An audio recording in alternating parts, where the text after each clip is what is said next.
We always talk about my father being radicalized twice. Once by what the Bauhaus stood for and his experience of it there. And the second, when he realized that this woman, Etel was a Jew and was in grave danger. That made him very angry about being a German. They were in the same cohort of students, and they had friends in common. I mean, they made friends in common. But more than that, I don't know. Even when I visited Dessau and one of the staff members found out who I was, he said, "Oh, my goodness me, if you're Ernst Mittag's son, we need to talk to you because we have very little information about him." As you know, that's still the case. My name is Michael Mittag. I am the younger son of Etel and Ernst Mittag. My name is Anja Guttenberger, and this is my podcast, Bauhaus Faces.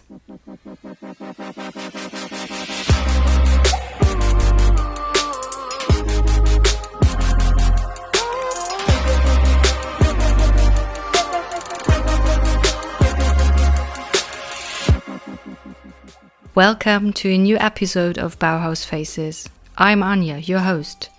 Today's episode is not about just one Bauhaus person, but about two. It's the premiere of our first episode about a Bauhaus couple, Etel and Ernst Mittag, who were both students at the Bauhaus in Dessau, met there, fell in love, got married, had children, and emigrated to South Africa when Etel, as a Jew, was in great danger in Europe. But first things first. Etel Mittag was born Etel Fodor in Zagreb in 1905. When she was 9 years old, she moved to Budapest with her parents and loved to spend her summer holidays in Pécs at her family's summer house. After she had finished school, Etel went to Vienna in Austria to study at the Grafische Lehr- und Versuchsanstalt, the Graphic Teaching and Research Institute, from 1925 to 28. Here she also helped the landlady's daughter in her photo studio and got in touch with photography for the first time.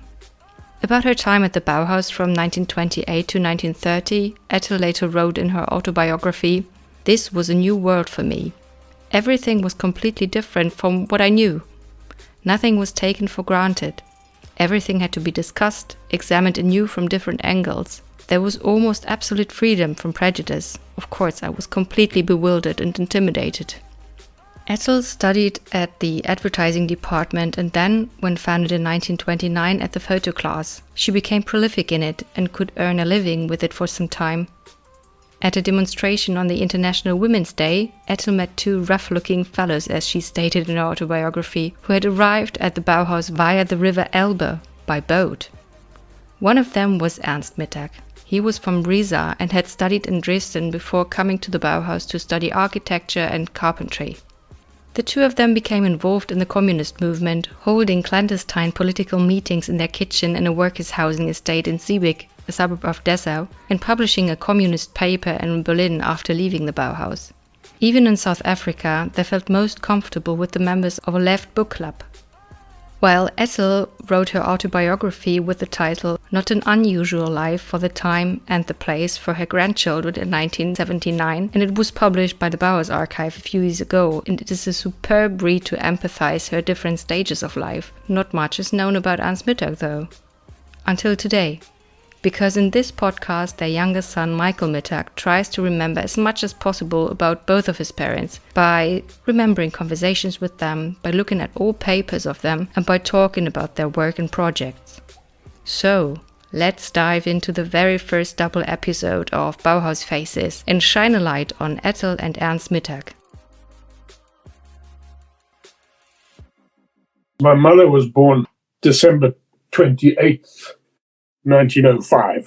She was actually born in Zagreb because her father was posted there by the army. He was an electrical engineer and was part of a group of technicians who were designing a mobile command post for the Austro-Hungarian army, but eventually returned to Budapest, and she went to school in Budapest. In fact, she went to a Catholic school, despite being a Jew, because my grandfather had converted to Catholicism in order to make progress, since he was a government official, fairly high up in the Post and Telegraph department.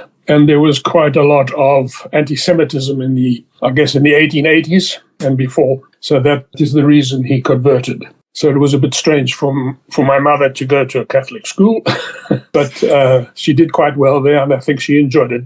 After school, she was always interested in art and graphics, and so she studied at a graphic institute, the name of which I don't have, but it was a graphic institute in Vienna. I think she was there for a couple of years, and at the end of that returned to Hungary. And the story she told me and my brother is that a friend of her father's came to visit with his son, with whom my mother started to talk about their hopes and ambitions. And she told him that she was going to go to another graphic art institute, to which he responded, "No, you're crazy. There's no other place to go now but the Bauhaus. You must go to the Bauhaus."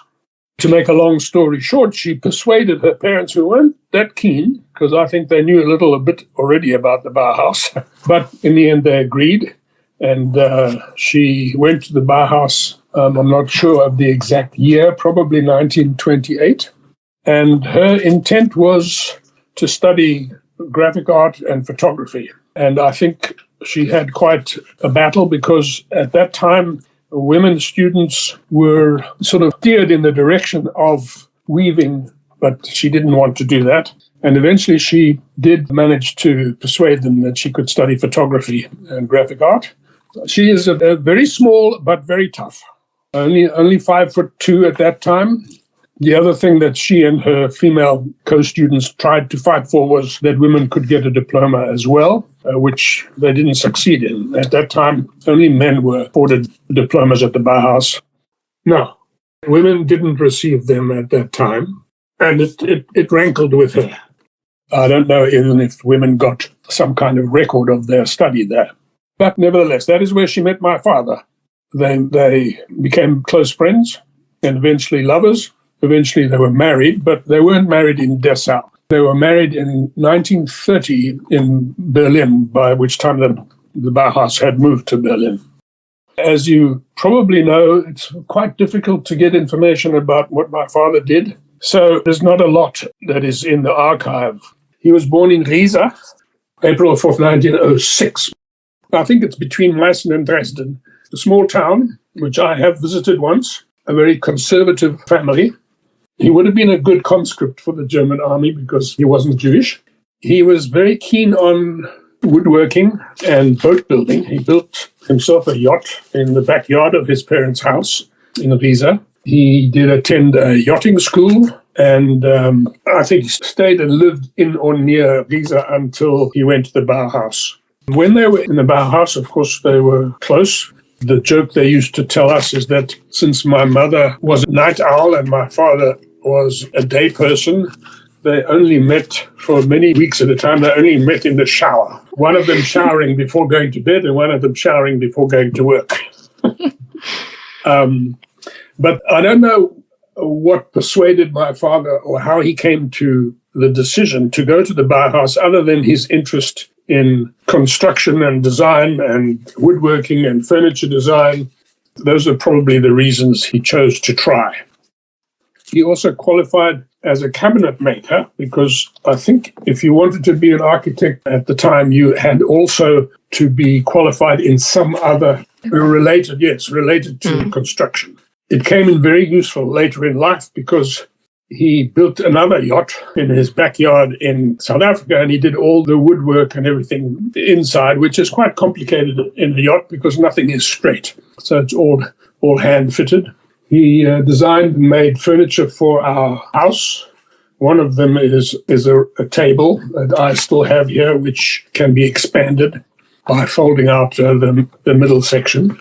I think he should have applied for a design registration for that, because now one can see those things all over the place. The original table that was built in Cape Town, probably in 1947 or 1948, it is in our kitchen here.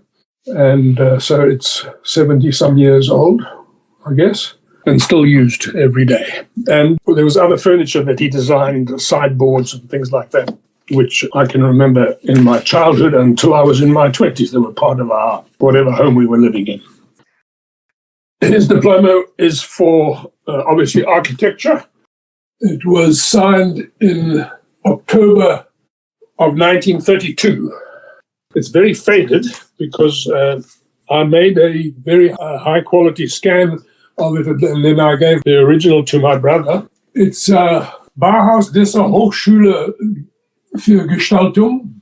And then it just says, durch Beschluss der Konferenz vom 6. Oktober 1932 ist dem Studierenden Ernst Mittag als Beleg für das mit Erfolg abgeschlossene Stadium in der Bauhausabteilung dieses Bauhaus-Diplom zukommen worden. And then it's signed by Mies van der Rohe on the 11th of October in 1932. And it's a typed, other than the actual printing, the rest is like typed with a typewriter. And my mother or my father also added a photograph of the Dessau Bauhaus buildings below it. It's my understanding that he designed a portion of a hospital somewhere in what is now the Czech Republic. I thought I might have had some information on it, but I've hunted and hunted. But that was his the work he did to qualify for his diploma, the practical. As I say, I couldn't find that from the people that I spoke to in Dessau, unfortunately.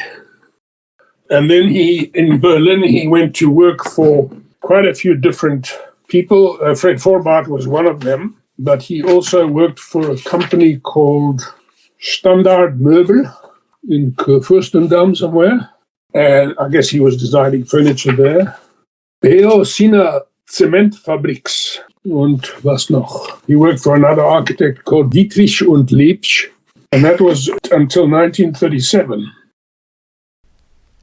Let's have a closer look for a short moment at the different employers that Ernst Mittag worked for in Berlin during and after he had finished his studies at the Bauhaus.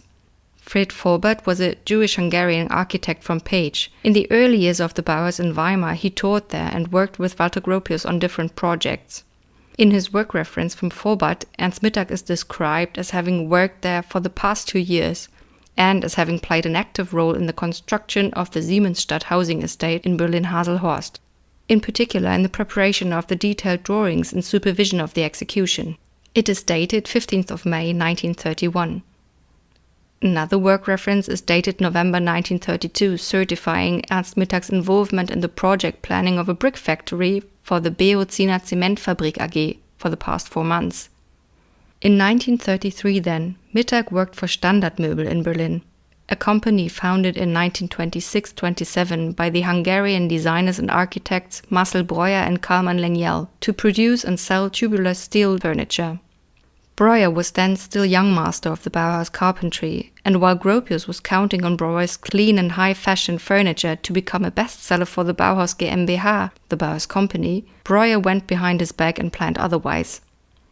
Standardmöbel was soon sold, including the manufacturing rights to the renowned furniture manufacturer Tonnet in 1929, and Breuer continued work with Tonnet. Lengyel, on the other hand, founded his own company called Standardmöbel Lengyel & Co. at Kurfürstendamm 205 in Berlin.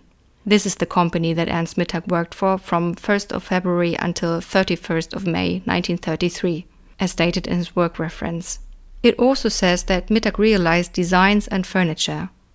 From September 1935 until February of 1937 then, Ernst Mittag worked for the Berlin architectural office Dietrich und Liebsch. Here again, as in Fred Forbart's office, Mittag was in charge of housing and settlement projects. According to my own research, Dietrich und Liebsch was, for example, responsible for a housing complex at Andernacher Straße and König-Winter-Straße in Berlin-Karlshorst, built in 1929 and today under monument protection. I haven't found any more buildings though, which is probably due to the fact that over 11% of the housing was destroyed during World War II in Berlin, in some districts even over 50%. That's something that the broadcasting station RBB, Rundfunk Berlin-Brandenburg, researched and published on their website. I'll put the link in the show notes for you. All of Ernst Mittag's work references just mentioned are with Michael Mittag. Thank you so much for sending copies of them to me, Michael. As far as I know, Ernst Mittag's work during and after his time at the Bauhaus in Dessau and Berlin have never been published anyway before. So, This is the first time, and I will make sure this will make its way into Wikipedia too. Let's return to Michael's account of his parents for a while. But I think they both were admirers of the concept of the Bauhaus was something that they were very impressed by and proud to be involved in it. My father's tutor was Mies van der Rohe, and also Hildesheim was another one. But that's how they related to their co-students and the masters, I think, very well. But she had lots of friends, like the Schwerins, and Lottie Rothschild was a good friend of hers. I'm going by memory here. And then amongst the masters and her co-students, I think they were close to even the masters like Paul Klee and Kandinsky, Lux Feiniger's father, and others. So I think it was a very intense and exciting time at the Bauhaus with those people with whom they were students and who taught them, and they were socialized together a lot as well. They had other very close friends. Waldemar Adler was a very close friend, I guess a comrade in arms almost of my father's. And Willy Mittag, who actually lived with them in Berlin because he didn't have a place to live or any income either. Fortunately, my mother received care packages from her parents in Hungary, which kept them all alive.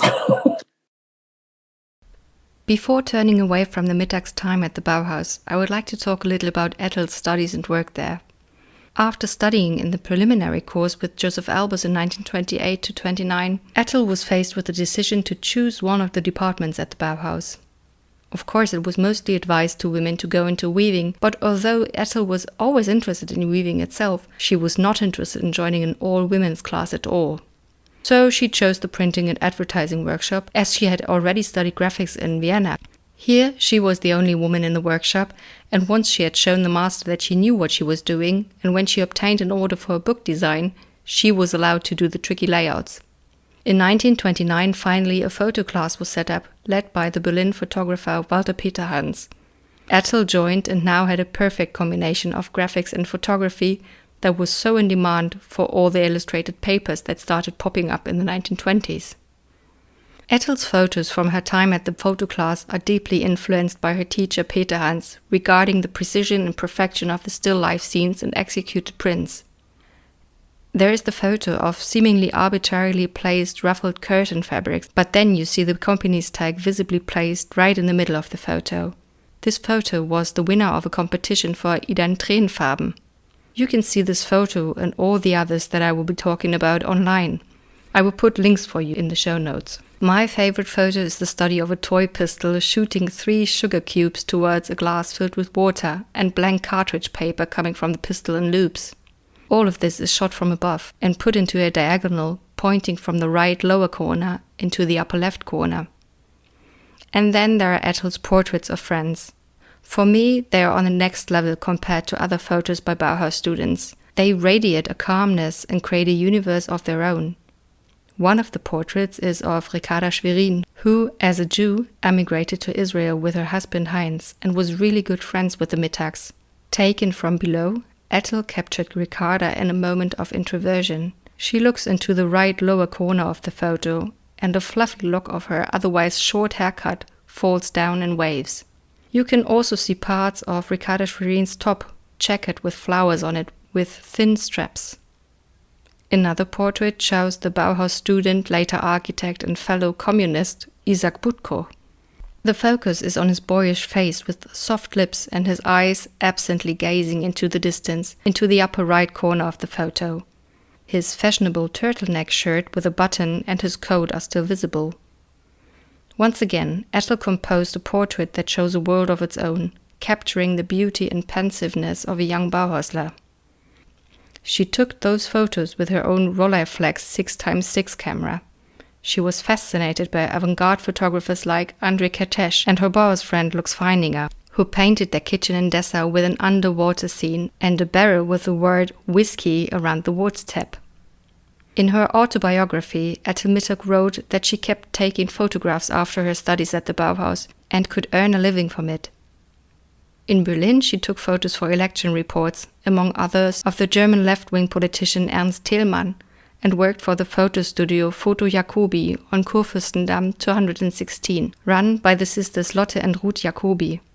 Especially Lotte was popular for her portrait photos of Käthe Kollwitz, Albert Einstein, and Klaus and Erika Mann from the 1920s. Etel also sold her photos to illustrated magazines. On a trip to Moscow, she took several photos, but they were confiscated and destroyed by the KGB because she had allegedly taken a photo of a secret building. When Etel returned to Hungary, she earned money by taking children's portraits, landscape and social photos. Nearly all of her work was destroyed when Ernst and she had left their belongings in Riesa with Ernst's family. His sister-in-law had become a ravaging Nazi and had thrown their suitcases into the river. All of Etel's photos and her equipment, everything was lost. After emigrating to South Africa, the first few years she worked as an architecture photographer. She soon gave up taking photos. They didn't talk a lot about their time at the Bauhaus in Dessau, more in Berlin, where with a group of other like-minded left-wingers, they ran a small clandestine anti-Nazi newspaper. My mother did the graphics for that. But once the 1936 Olympics were over, my father said that, you're a Jew, these guys are going to kill you. You must go back to Hungary and live with your parents. I will stay here. And eventually the police or the Gestapo, they found out about this newspaper and arrested all of them. So my father spent a few months in jail. One of the nice anecdotes, and my brother and I have seen it, is that they didn't have anything to do in jail, so they chewed on the bread that was given them each day. Sometimes they were given pumpernickel and sometimes brown bread, so they had two colors, black and brown, and they chewed it and formed it into chess pieces. I can remember seeing these chess pieces as a child. They brought them with them to South Africa. So, innovative ideas, but it's just an interesting anecdote. Oh, yeah, I can remember these very clearly, these chess pieces, because unfortunately I don't know where they are now. My brother and I have moved around quite a bit. So in the process, who knows, they might have been lost or mislaid, but I don't know for sure. Anyway, that's how they separated after the Olympics, 1936, 1937. My mother went to Hungary. My father stayed in Germany, in Berlin. But once he was out of prison, I think they decided they'd better emigrate. Probably, and it's probably the reason they didn't have a great opinion of Hannes Meyer. I know that from just as you mentioned it, I can remember them making comments about him that, he was not the best person as far as they were concerned, because he was willing to compromise with the authorities in things that he knew were wrong. But other than that, they didn't talk much about him. No, he didn't talk much about Mies, other than that he was his tutor. I think he felt that Mies was too much interested in his own self-promotion. One of the things he didn't like, and it's probably the reason we don't have too much information about him, because he didn't like people who pushed themselves to the forefront. And I think that's one of the things he did not admire about Mies van der Rohe. He knew about Mies's success here in America. And in fact, on one of my parents' visits, I took them to see two buildings in Montreal that were designed by Mies. One was a petrol station, in fact, but very clearly identifiable as Mies' design. And the other was a commercial and apartment building in Montreal called Westmount Square. Very fancy place with Van der Rohe designed furniture in the lobby and so on. So they've seen his later work on their visits to Montreal. There were masters that I think they did admire. I'm sure Peter Hans was one of them. Obviously, the founder, Walter Gropius, was very much admired by everybody. But other than that, no. My father stayed in Berlin, as I told you, after 1936 for a couple of years. But he went to Budapest whenever he had a chance to see my mother. And it's the reason my brother was actually born in Hungary, not somewhere else, not in Germany. And at that point, he and my mother decided they should go somewhere else. Germany wasn't going to be a place where my mother could live safely. he was already told by the Gestapo that they'll get him, even though he was being released, they will get him one day. That's the story he related to us. That is an interesting story and a lucky one for me. Otherwise, I wouldn't be here. My mother's uncle, that is the brother of her father, had gone to South Africa in the 1880s. The story goes that he was actually qualified as a mining engineer, and his parents said, it's time you get a job and stop just having a good time wandering around Europe on our money. And he did. He signed a contract with a Belgian company called Union Minière, and he was on his way. But on the boat, so the story goes, he met an Englishman who liked to play bridge and also liked his drinks. And this uncle of my mother's was a very good bridge player, and he could hold a lot of liquor without getting drunk. So they became friends. They played bridge together, and this Englishman said, you're crazy. Going to the Congo and Katanga, and it's just jungle and pygmies there. Well, and this uncle of my mother said, well, I have a contract. And the Englishman finally persuaded him to not get off the boat in the Congo and continue on at least as far as Cape Town. I believe that he lent this is now my great uncle, he lent him some money. And that's how he arrived in South Africa. He was a very entrepreneurial man. His name was Theodore Felbert. He started various businesses in South Africa, a distillery and a blanket factory, and he did very well. He made quite a bit of money and became quite influential. He invested it in probably gold and diamond mines at that time. And so he was wealthy and influential. He is the person who arranged for my parents to go to South Africa, which was, to my parents, Africa was an unknown quantity, the dark continent. So this Uncle Theodore arranged a passage for my father on a ship from Genoa to Cape Town in March, I believe, of 1938. You couldn't land in South Africa if you were considered indigent. So this great uncle of mine went aboard and put money into my father's pocket and said, when they ask you, you take out the money and you say you can support yourself, which is what happened. So he was accepted. He was able to disembark in Cape Town. This great uncle of mine, uncle of my mother's, looked after him. Actually, the story goes, and this came out later, that Theodore Felbert said to my father, who was working as a draftsman for £15 a month, he said, anybody who came to this country when I did and is not a millionaire today must be very stupid. Why don't you get a job with one of these companies? And my father said, look, I'm an architect. That's what I want to do. Even if it's only £15 a month, that's what I want to do. My mother and my brother came later by the same route, although I think they went from Budapest to Genoa by train. My father had walked most of the way from Berlin, also from Genoa to Cape Town, later in November of the same year, November of 1938. My brother was by then 18 months old. This is also a little anecdote, personal family one. The first word that my brother learned was zuppa, because this was an Italian boat. Zuppa was what he had. So they arrived in Cape Town in November of 38, I believe, and joined my father. Their first visit to a beach after both of them were in Cape Town was an interesting one, because when they went to the beach and they went swimming, and when they came out of the water, there was a policeman standing by their clothes and towels. And he said, you're subject to arrest. Man kann's nicht hier ganz nackt schwimmen. You have to wear a bathing suit. Why? Said my father, it gets all wet. So that was the first sort of experience of Puritanism in South Africa. In Germany and in Dessau, if they went for a swim in the Elbe or wherever, they never wore any clothes. I mean, during the war, he worked for an architect called Norman Lubinski in Cape Town. And Norman Lubinski had a reasonably sized sailing boat. And since there was no work, they went sailing together.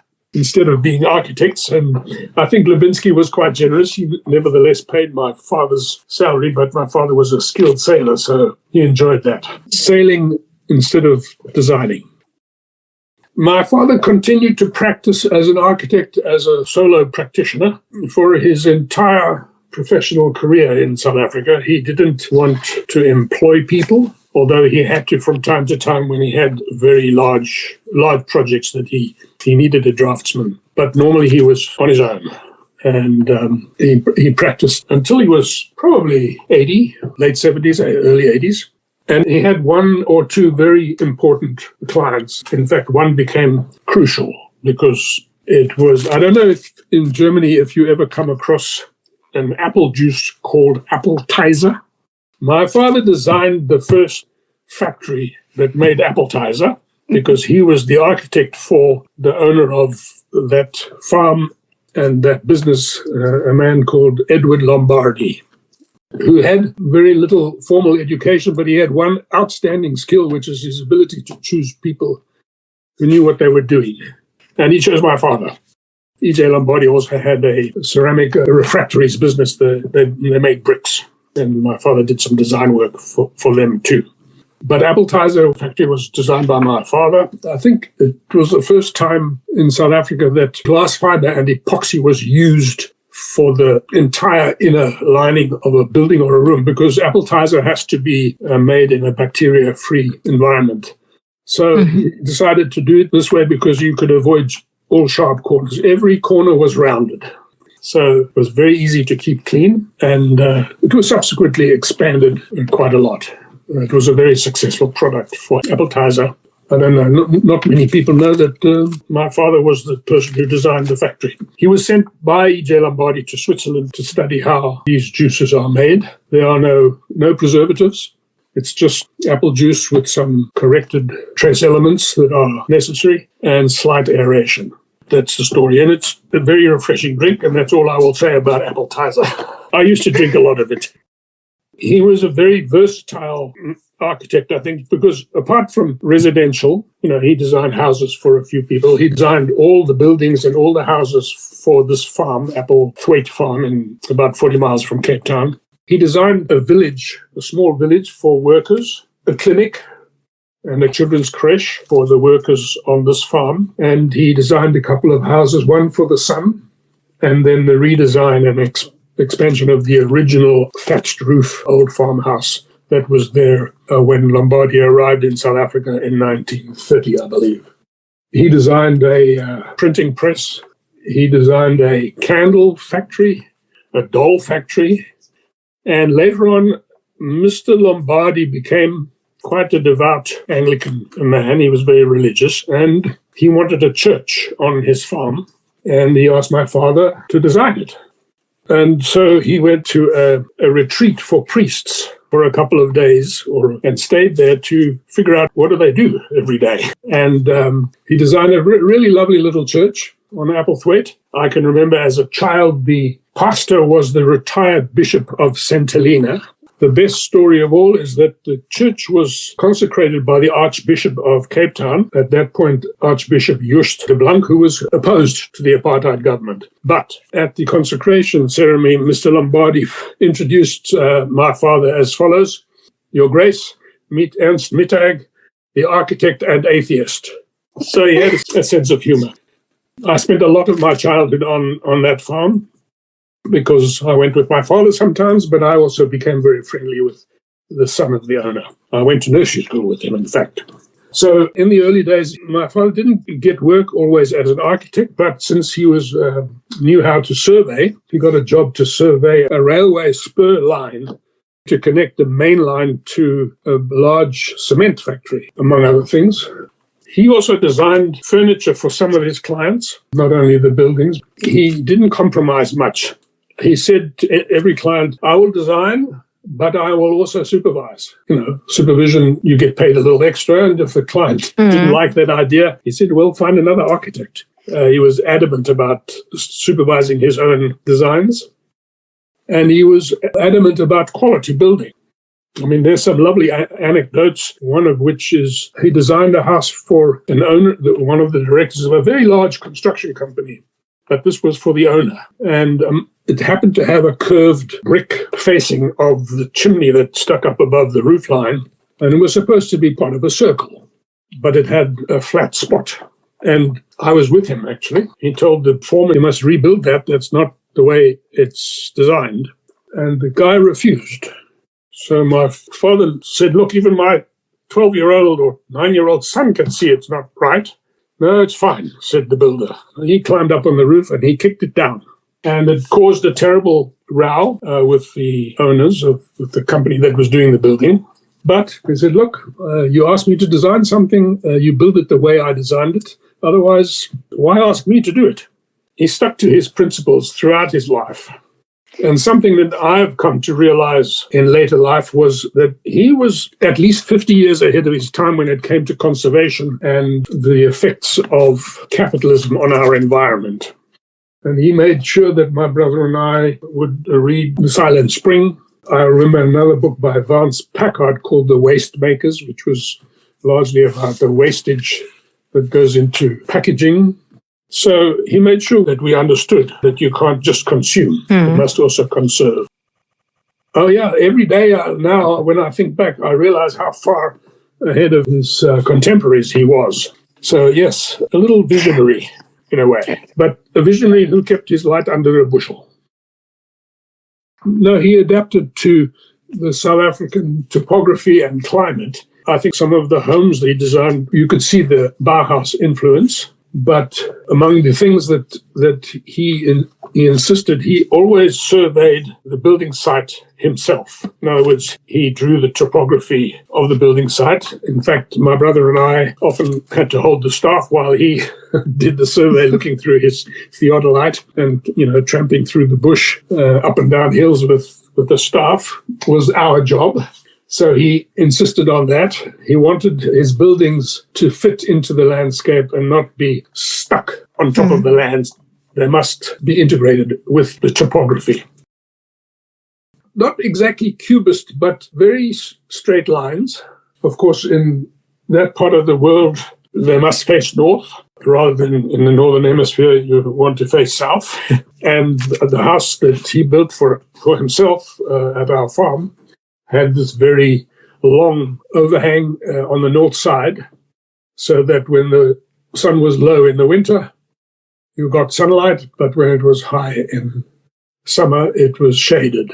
He also used a reflective roofing material that you could see it shining if you were a few miles away on the top of Table Mountain.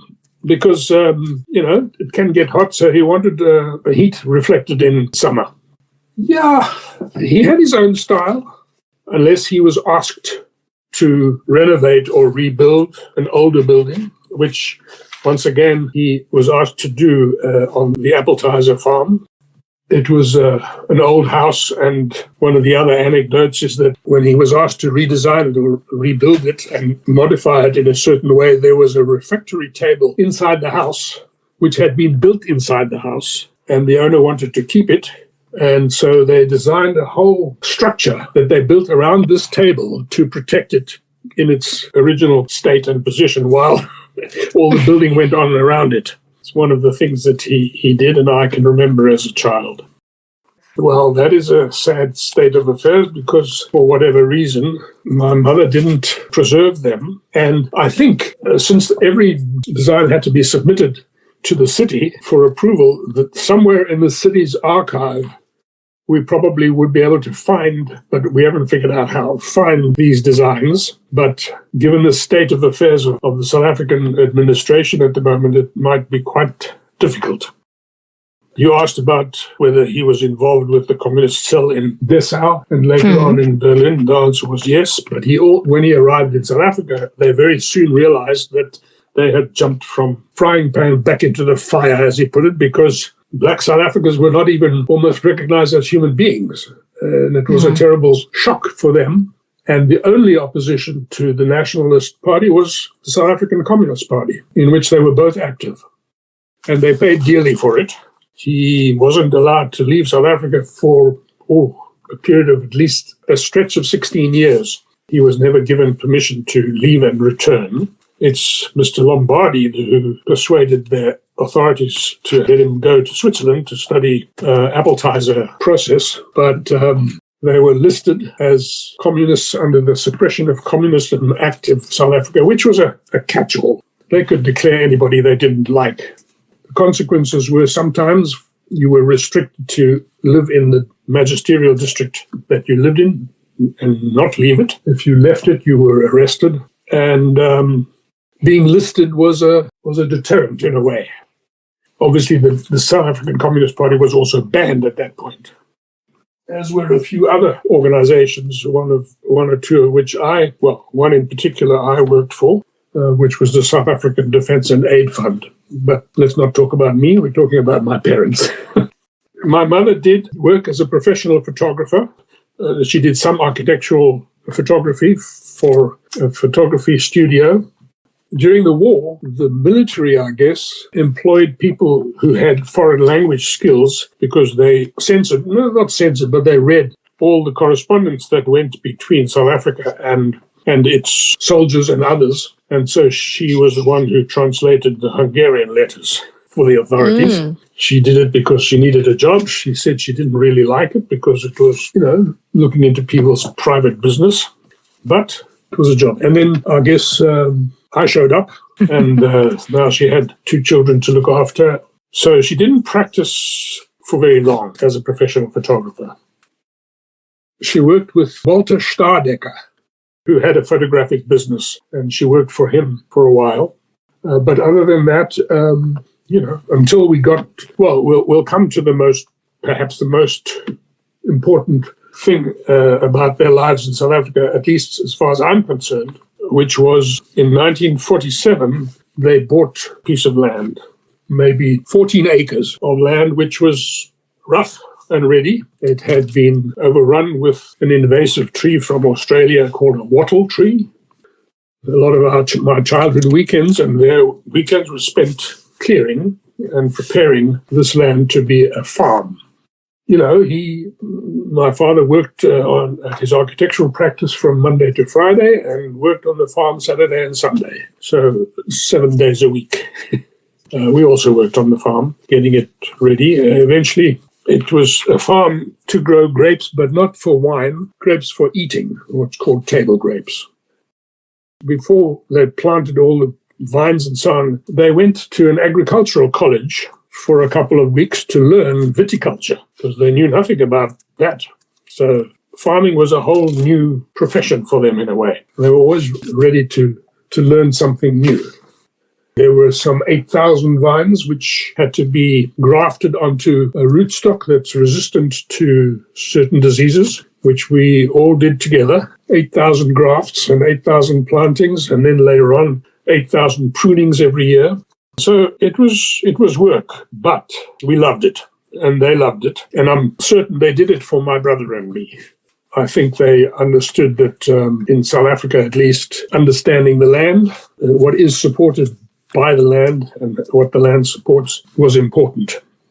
And it is certainly, I can't speak for my brother, but for myself, living on that farm from age 7 until maybe 20 or 21, even though it was very hard work from time to time, it's made me who I am. And I think it's the one thing that they were proudest of all the things that they did after emigrating to South Africa. As I said, it started in 1947. It made a huge difference to their lives. It didn't earn much money. Sometimes we worked for the whole year and made £1,000. In those days, it was still sterling, the currency in South Africa. But it was worth it. So that's the thing that you asked what they were most proud of. I think that is it. Well, my brother left South Africa in 1964, but he'd also wasn't available to help on the farm before that because he was married and had a child and was busy doing his doctorate, although I was still available. But when I decided that I was going to leave as well, and I left in 1967, they realized that they couldn't run the farm without us. It was already quite difficult without my brother because I know for me, during the harvest, I worked from probably 6:30 or 7 in the morning until 1 or 2 at night, every night for a couple of months, because my brother wasn't there anymore. So I had to do some of the things that he did. But when they sold the farm, my mother reverted to her interest in weaving, because she had the time now to do it. And she set up a weaving studio in a house in Weinberg. And I think it had always been an interest of hers, but she wasn't a weaver of fabrics. She was a weaver of pictures.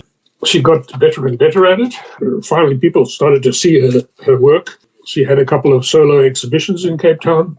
She also taught weaving at a school for the disabled in Cape Town, which I think was very satisfying for her. But her weavings are now all over the world because she gave them to friends. And my brother and I have a few. I believe she did study a little either under Annie or Joseph Albers, and was a great admirer of Annie Albers. So I think that may have certainly would have influenced her. Whether she reflected on it or not, I don't know, but I'm sure it had an influence on her actually doing it and starting to become a weaver. And as I said, she developed a very fond following in South Africa. Well, the name won't mean anything new to you, but one was called the Frank Joubert Art Center, and the other one I can't remember. But yes, I'm pretty sure that she was strongly influenced by Albers. My parents, when they were around 70, my father had by then bought another sailboat in Cape Town, and they competed in the 1976 race from Cape Town to Rio. There were my mother, my father, and 3 younger crew members. My father got a master's certificate beforehand, so he could do both terrestrial and celestial navigation. And the trip to Rio took, I think, 26 days. A big adventure for 2 70-year-olds. In her autobiography, Etel and Mittag wrote, "It is strange to think of those faraway days in Berlin, here under the hot African sun. As I write this, I am lying next to the sea. It is a beautiful autumn day. The air is crystal clear. One can see the mountains on the other side of the bay. The color of the water is unbelievable, ranging from turquoise to black blue. I just had a marvelous swim. All this beauty made me forget the past, and for many years I did not want to think about it. It all comes back to me now." And the following about the tumultuous times in Europe in the 1930s and her escape to South Africa. "I tried, but I could not live like this. By now it was obvious that we could never live together in Germany. This was the year in which the Olympiade was held in Germany, 1936. The official slogan was to be polite to foreigners. Wearing a Hungarian badge, I could go now anywhere. I returned to Berlin, and soon I knew I was pregnant. When I was in my 5th month pregnant, I went back to Hungary. I wanted to go to Pécs and live in the new house Ernst designed. I wanted the child to be born there. When the Mittags were finally together again, reality kicked in. They wouldn't hear from their families and friends during the war and were worried sick. Etel wrote in her autobiography, "But behind all this was the reality of the war. Apart from the terrifying news of the German victories, I was completely cut off any news from my family and friends in Hungary. Only a few scanty messages through the Red Cross told me that they were still alive. As it turned out, I did not see my parents for 9 years." Once the war was over, things didn't get any easier for Etel's parents. Once again, Uncle Theo, her father's brother, would come to the rescue and this time help Etel's parents to emigrate to South Africa too. About this she wrote, "My parents wrote about their difficulties. Altogether life was very difficult in the chaotic conditions after the war. My brother decided to emigrate to England and later to Canada. There was nothing much left for my parents in Hungary. And so it was decided, after they lost the house in Pécs, which was requisitioned by the government, that my parents would come and join us here. My father was already over 70. He lost his pension and all of his life savings. He did not know the language and was entirely dependent on his brother. In the end, things turned out well, and his years here were happy ones. He fell asleep peacefully at the age of 92. About giving up the farm, Etel Mittag later wrote in her autobiography, "When we had to give up the farm because it became too much of a burden, I felt that everything which made me happy was falling to pieces. The boys went away, my father died, reluctantly I had to change my way of life once again. There were companions, travel at last, to Greece, England, Germany, North and South America, to see relatives and old friends. My work at sheltered employment, which gave me an entirely new insight, and with it the creative joy of weaving. Sailing the Atlantic Ocean in a small boat, but never again did I feel so much alive and completely involved as in those years on the farm." The Mittags then bought a small block of flats in Weinberg and the cottage next door which Ernst restored for them to live in. Etel started weaving at the Jewish Sheltered Employment Center, and after their race to Rio in 1976 on a sailboat at the Oasis Center, she now wanted to give back to the community. Anything could be discussed with my parents. And so my friends and some of theirs all came to our farm, which was called Sweet Valley Vineyards, because they could talk to my parents about things they couldn't talk to their own parents about. Everything was open. They were both adventurous. My mother, she appeared to be soft, if you like, soft-hearted. She was soft-hearted in a way, but tough as nails. She had to live with 3 men, that's me, my brother, and my father, all competing with each other. She was often the peacemaker. She was willing to lay down the law and wasn't willing to be pushed around because she was the woman in the house. She was tough that way. You couldn't get away with things with her just because she was a woman. That didn't sit well with her in any way. And she was outspoken. In the final analysis, if she was really, really mad and not making headway with us, she had a very, very precise, well-aimed kick, which is not good for men. My father was a tough guy, very quick-tempered, but also forgot about it almost immediately. He would, if I did something stupid, he might give me a clap in the head, but then forget about it a few minutes later. So he was quick to anger, but determined, very, very hardworking. I mean, he didn't spare himself at all, but kind and generous in another way. Quick to anger, but quick to forgive. Politically unforgiving of right-wing politics. Thank you, Michael. Once we started talking about your parents, you remembered more and more things about your father's work and those little anecdotes that make a podcast so lively. I hope I could do your mother justice by talking about her photographic work that I was fascinated by from the very first moment that I saw it over 10 years ago, and by reading parts of her autobiography, which, by the way, is a really good read. Once again, it is called Not an Unusual Life for the Time and the Place. And while Etel and Ernst Mittag's life stories may not be unusual for the time and place they lived in, it sure is an unusual life for us today. Although they had to leave their home and families and friends, they seem to have lived a life full of happiness and love in South Africa too. And that's it for today. Please don't forget to rate Bauhaus Faces on Spotify or Apple Podcasts or wherever you are listening, and recommend it to fellow Bauhaus fans and researchers. Maybe also join me on Instagram at Bauhaus Faces and on my website bauhausfaces.com. And now there's nothing left to say but tune in to the next episode of Bauhaus Faces.